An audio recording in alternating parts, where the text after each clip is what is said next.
All right, we turn now back to the legislative session. Governor Spencer Cox busy tonight with an early end of the session, but he found some time for us. He joins us now live from the Capitol. Governor, we appreciate your time. Let's get right into this real quick. Each session kind of takes on its own personality. How did you see this one playing out when it's all said and done?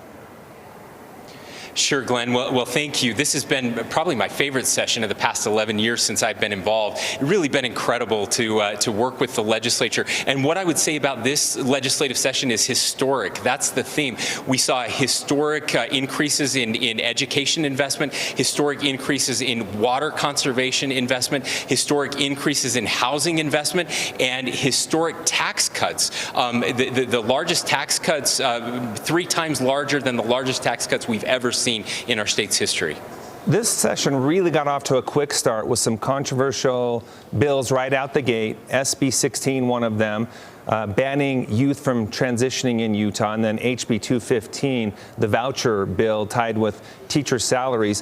Why the rush on that, Governor, and what was going through your mind as you signed those the second Saturday into the session?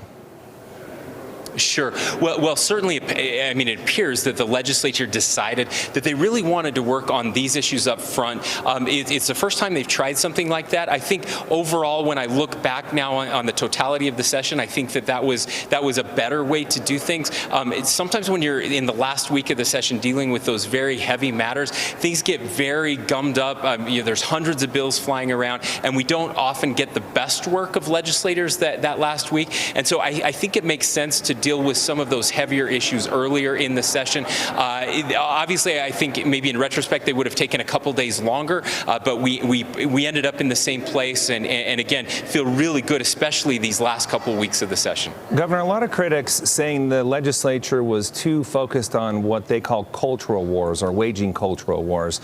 We were talking about issues like transgender rights, education curriculum, abortion, diversity, equity, and inclusion. Do you see these as message bills, or do you stand by these efforts? Well, look, I think it's always important, Glenn, to look at what actually passes. We spend a lot of time arguing about bills. Many of them actually didn't pass or got changed substantially. And so I think there's a balance there. Of course, people represent their constituents, and there are people that are worried about some of these culture war issues. And so I think it is appropriate to have these discussions and hopefully end up in a good place. And I think we did that. It's interesting, that gets a lot of attention, but we also saw a unanimous bill to make conversion therapy illegal in the state of Utah, which didn't get nearly as much attention as some of the other bills. And so again, I always encourage people, don't look at the bills that are proposed, look at the bills that actually pass, and then what they look like when they pass. And I think you'll find that this was a very reasonable session overall. Let's talk social media. This is something you talked about heavy going into the session. We did see 2 bills passed, really putting parents in control and addressing the algorithms that target teenagers. You have made it clear, from what I understand, that you're going to sign these bills. A lot of people, though, are saying, how are you going to enforce them, one, and also pointing to the fact that through this age verification, that may be giving up some privacy issues for younger Utahns. Your thoughts on that? Sure. We have some time to work over the next year to work with these companies to implement these new bills. There are third-party verification apps that are out there. We'll be working with them to make sure that we're protecting the privacy of Utahns, but also protecting our kids, Glenn. And I can't emphasize this enough. The data is very clear. There are new studies coming out almost weekly that show conclusively that these apps are killing our kids, and that should be at the top of everybody's mind, especially these social media companies.